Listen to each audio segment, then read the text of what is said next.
Hello and welcome to 2021. I'm Roy Hadley with the Georgia Defense Industrial Base Task Force.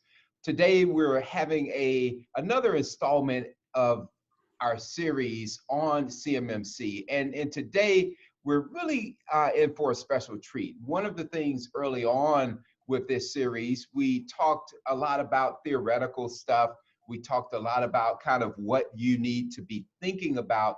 Now we're focusing on the nuts and bolts. We're talking to people who are actually in the trenches, who are actually doing CMMC compliance. And today we have Angela Giddens, who is the co-president of WinTech, which is a company here in Georgia that makes industrial machined aerospace parts. Now, Angela may correct me a little bit on what it is they're doing, and we actually will probe into that.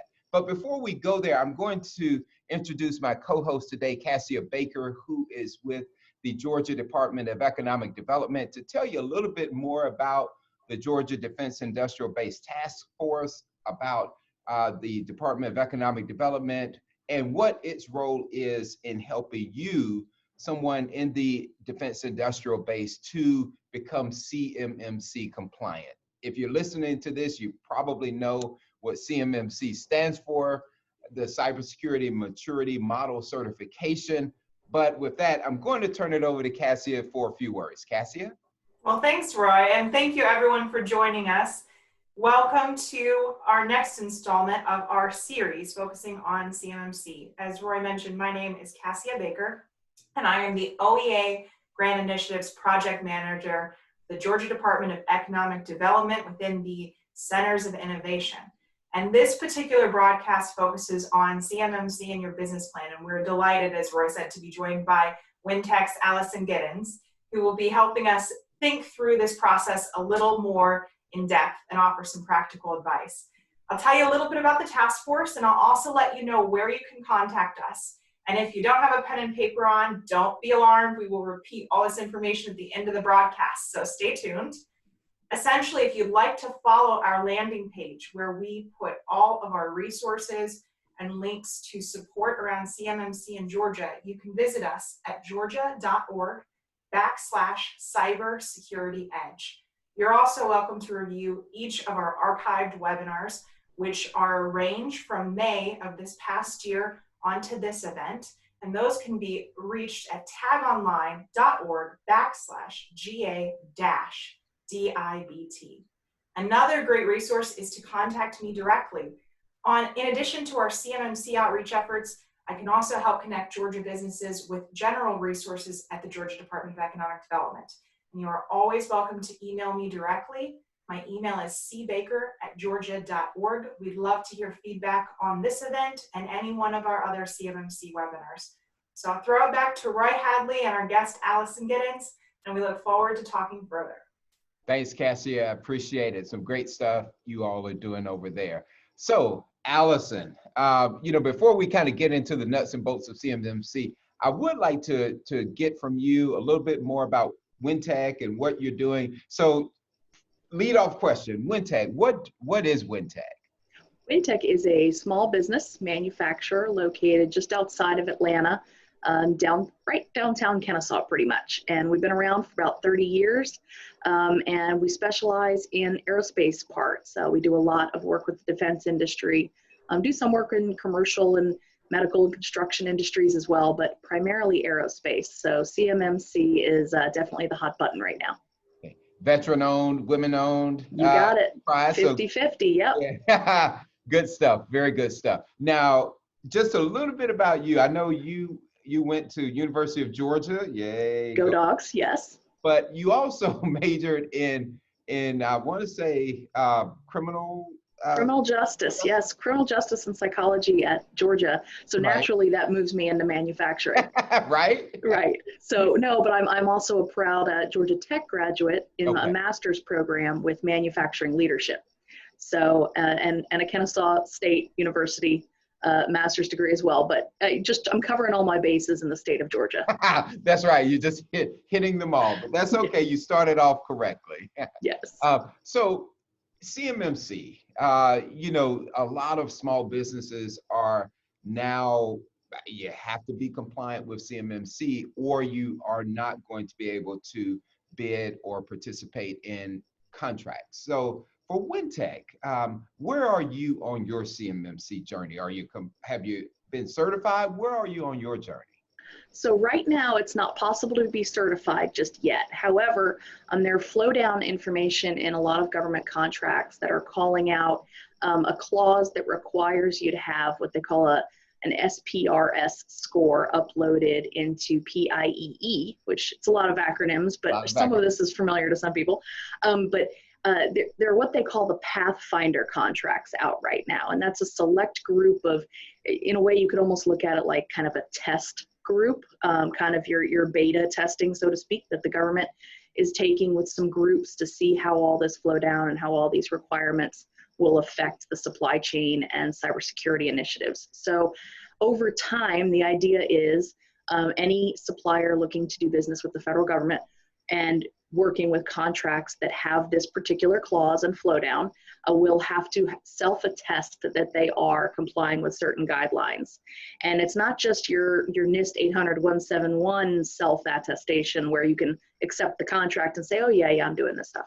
It's going a step further and going into a government website, uploading some information and validating that yes, we've got a system security plan and we have checked these boxes. And they're taking it in baby steps right now, but if you're not already familiar with some of those acronyms, you might already be behind. So definitely time to catch up. Now I know SSP, the System Security Plan, is a big one. You know, how involved of an effort was that for you all to come up with your SSP?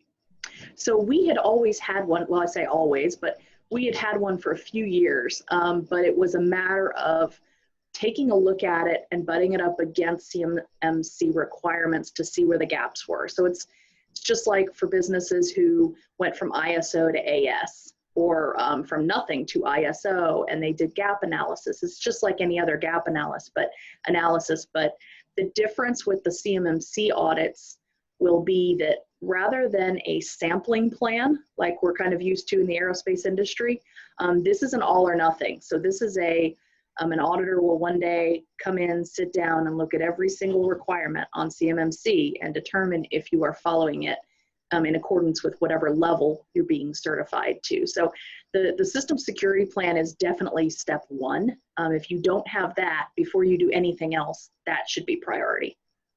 Now, interestingly, I know you're in the aerospace industry, you're doing machine parts and that sort of thing. Have you had any and so I'm assuming, admittedly, that you are working with primes and primarily doing that. Have you had any kind of guidance from your primes on CMMC or you know, the certification process or any other resources coming from them?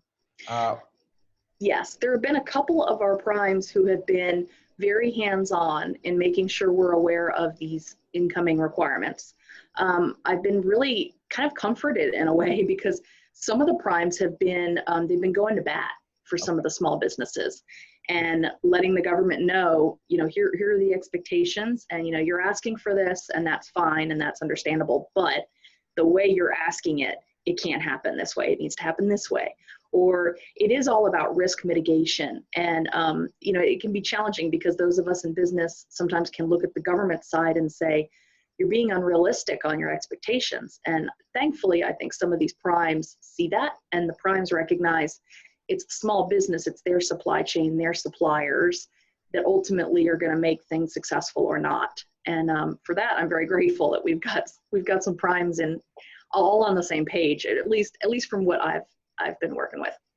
Fantastic. That's good to know because, you know, the primes ultimately are the ones that are going to be held responsible for compliance for particular contracts, whether they're pathway or, you know, once CMMC really gets kind of going full tilt. You mentioned a word that kind of struck and stood out to me, challenge. You know, what would, and so I'm going to take that word and kind of make a question out of it. In your CMMC journey thus far, what would you say has been your biggest challenge in terms of you know, kind of working through the process And if you could answer it under the lens and the filter of what, kind of a small to mid-sized business might want to know or think about with respect to challenges in this process. I think the biggest challenge from my perspective has been cost.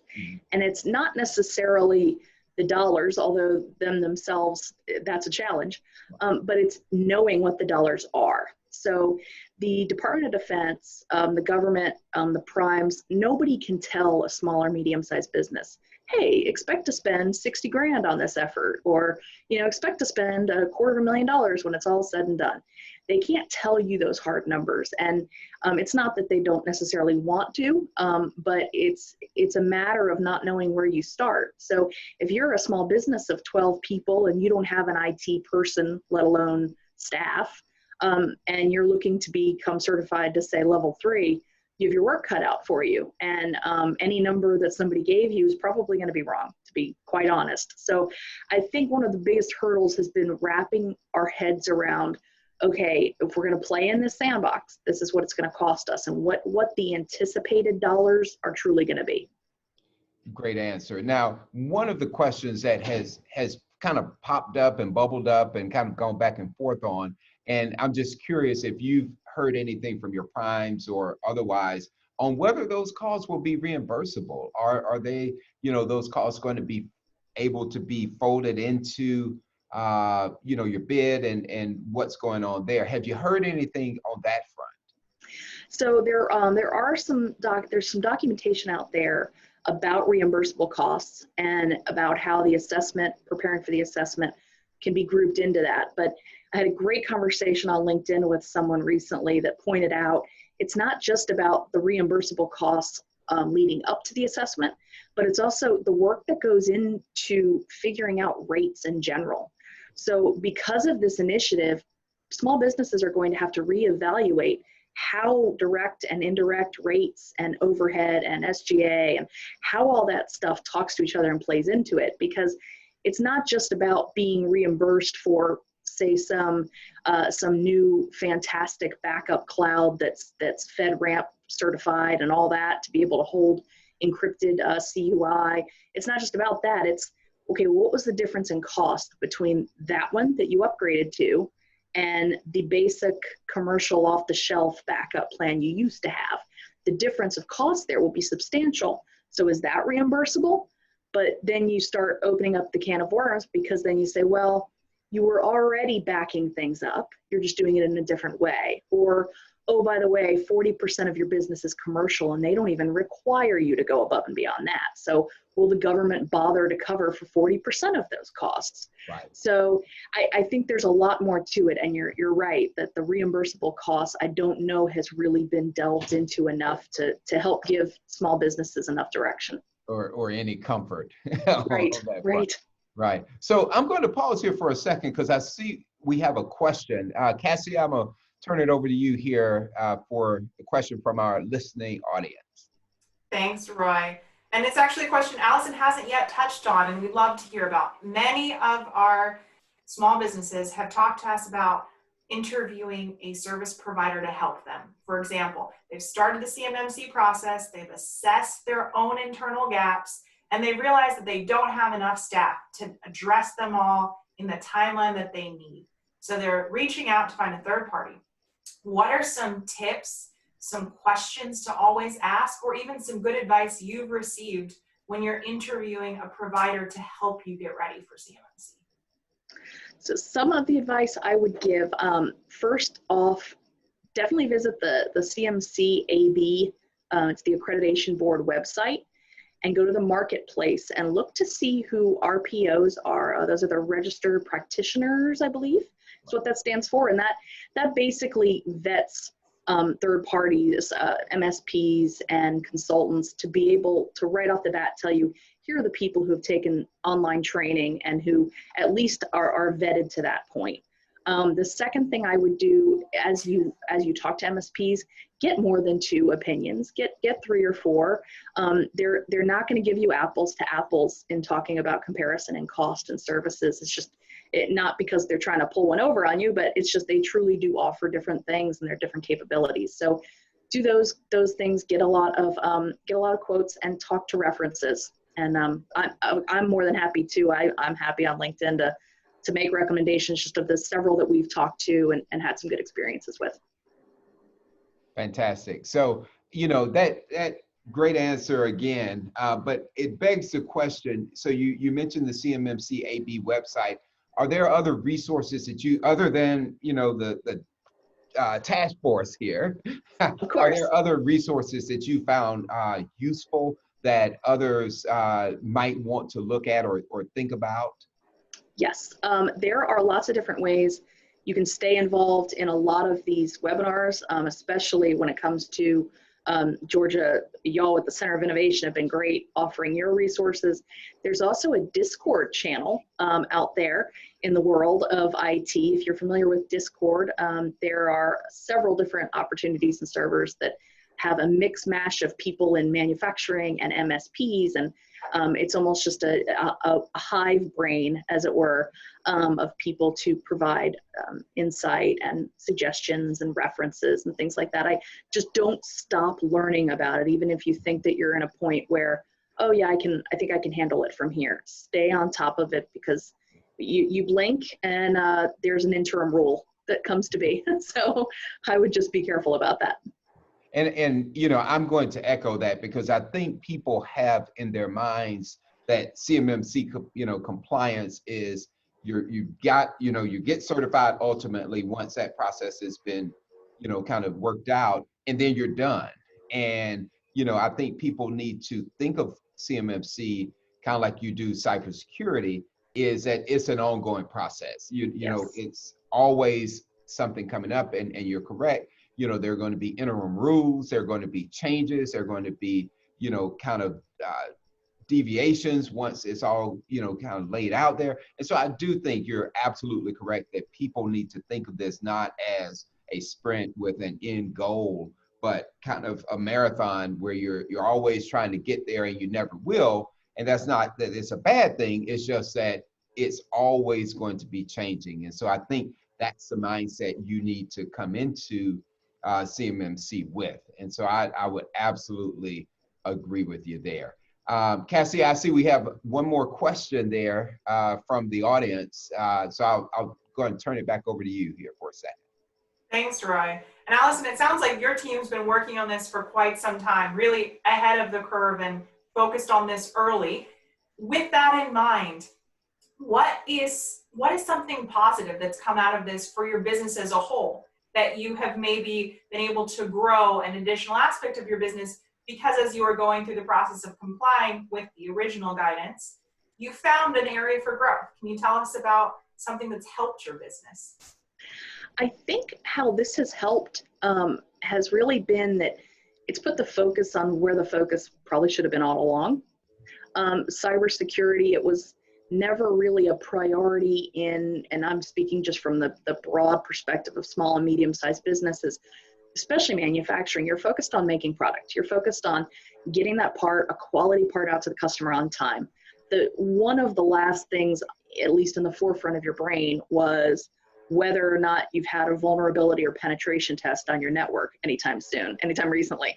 So those kind of things kind of got put last on the list. If you could not immediately see the difference and see impact in bottom line and revenue, then, was it really that important? So I really think that the positive nature has been, when you see all the news about hacks coming out, whether it's big companies or small companies, there's so much risk out there with CUI, and it is on us, small and medium-sized business, to play ball and make sure that we're doing everything in our power to take care of national security the best we can. So if anything, this has really helped to level the playing field and get us to where we need to be. Fantastic. So I'm going to shift here on you 1 second. And, something that popped up over the last month or so, or just came to people's knowledge, is SolarWinds. And so you've got piece of software that's used by a lot of different players, including in the government, high levels of government. What, in your opinion, does SolarWinds teach you? Well, if anything, it was tough for me to watch because there were a lot of knee-jerk reactions. So one of the very first things I was reading after the news broke about the Orion incident was people were saying, see, as long as we don't patch things too soon, then this won't happen. And I cringed. I was like, no, that's not the point. Right. The fact of the matter is, if certain protocol would have been followed all along, the hack would have been caught sooner. Right. So it's not necessarily about making sure every single bad guy can't get in. They're going to get in. Somebody is always going to be quicker than we are, and that's the name of the game. They wouldn't keep doing it if it didn't work. The idea is, how do you mitigate the risk of them getting in, and how quickly can you react to it? What is your incident response plan? How can you best fix the weakest links so that the weakest links themselves aren't really that weak? I think that's really what has stuck out for me. I'm cringing as I watch a lot of leadership who doesn't quite understand the cybersecurity side make the decisions to the detriment of business and productivity. But in the same regard, I've seen some instances where a lot of executive teams are bringing cybersecurity folks into the conversation, it's refreshing because they should have been at the table all along. So that's been good to see. Right. And it's funny you say that. I kind of chuckled about the patching. I had a couple clients who said that same thing. See, it's a good thing we didn't patch. No. If we had patched, we've been in trouble. We're in trouble. It's not a good answer. Not the mindset you want to have. So when you said that, I definitely chuckled a little bit. When that second question Cassia asked you, I'm going to follow up on it a little bit in that, how long has your CMMC compliance journey been? When did you start? Did you start when you first heard wind of it, or once, version 1 came out, 1.0 actually, because they had some preliminary, the 0.6, 0.7, whatever it was. Did you start then and kind of walk us through that process? So we've been familiar with it for probably 18 months or so now. We have always needed to comply with NIST 800-171. And so when CMMC came to be, we were already kind of doing that gap analysis. We were already trying to figure out what is it that we were not doing great with NIST 800-171 that we needed to get up to snuff for CMMC, and then what beyond that, and of course the added challenge is the different levels of CMMC. So NIST 800-171, it is or it isn't, but CMMC, you're level 1, 3, 4, or 5 essentially. And so our first steps really were, okay, we're already here, what do we do next? So in a way, we were very fortunate because we had leadership. The owner of WinTech at the time, he knew what he didn't know, and he recognized the need to put people in charge of those kind of things, and then take their word for it when they said, these are things we need to pursue because it's coming. Okay, fantastic. So we're getting close to the end here. I have 2 last questions for you. I'll start with the business related one. If you had to give one piece of advice to a smaller mid-sized business, just one piece on the CMMC compliance journey, what would it be? Well, besides make sure you have a system security plan, it would be get everybody on board. Okay. So the beauty of us having small businesses is you probably know everybody's first and last name, and you probably know everybody who's got a computer. And that means there's no reason every single one of those people should not be inundated with cybersecurity training. They are your line of defense. That is your front line. And making sure that they are on board with this initiative and making sure that they have the buy-in of knowing its importance, that's a huge, huge thing that you can take off of your shoulders. Great piece of advice, because you're right. If you don't have the buy-in of everybody, and it's not just an IT issue, it is a company-wide upper management on down issue. And if you don't have that buy-in, you're going to be, pushing the ball uphill the whole time. Oh, yes. So now pivoting just a little bit to a non-business related And I apologize and before I even say it, because I'll probably get the pronunciation wrong. The Dave Crotch Foundation? Creechy Foundation. Yes. Okay. Long A, long E. There Yes. you go, Long A, Dave Creechy Foundation. Tell us a little bit about that. I thought that was so neat. Sure. No, thanks for bringing it up. Dave Creechy was my late father, and he was a sports fanatic. And so when he passed away several years ago, we created a nonprofit in his name. And what we do is we raise money for kids to play sports who can't afford the fees. Okay. So we've helped 894 kids Wow. since August 2012. It's all Metro Atlanta, Okay. North Atlanta, South Atlanta, Cobb County, Cherokee. It's all over the place. But we focus working with those leagues and those teams to make sure kids can stay on the field and play sports. So very cool. It's been Very really cool. helpful. And if somebody wanted to find out more about that or to donate, where would they go? They go to davecreechy.com, and that is DAVEKRACHE.com. Okay, fantastic. So thank you so much. So thank you for being here today. I'm going to turn it over to Cassia to kind of close us out a little bit. Cassia? Thanks, Roy, and thank you, Allison. I think you beautifully highlighted the key takeaways, which is this takes time. It's a full culture change. It's not just IT's problem, and that it is something that is here to stay. And the more energy and effort you put into it, the better off you'll be. So thank you for highlighting all of those points so wonderfully. And I'll remind everyone once again where to connect with us. You can watch the archived webinars again on tagonline.org/GA-DIBT. You're also welcome to visit the Georgia Cybersecurity Edge landing page. It's where we link to all of our CMMC outreach efforts, including a number of the websites that Allison mentioned, such as the CMCAB. You can reach us at georgia.org/cybersecurityedge. And again, if you have any questions about how to connect with other Georgia resources, you're welcome to reach out to me. We'd also love to hear feedback about this episode or what you are having trouble with and like to learn more about in our future programming. We do have programming planned out until May of this year. So please reach out. You may reach me directly at cbaker@georgia.org. Again, cbaker@georgia.org. And we look forward to hearing from you, and I'll send it back to Roy.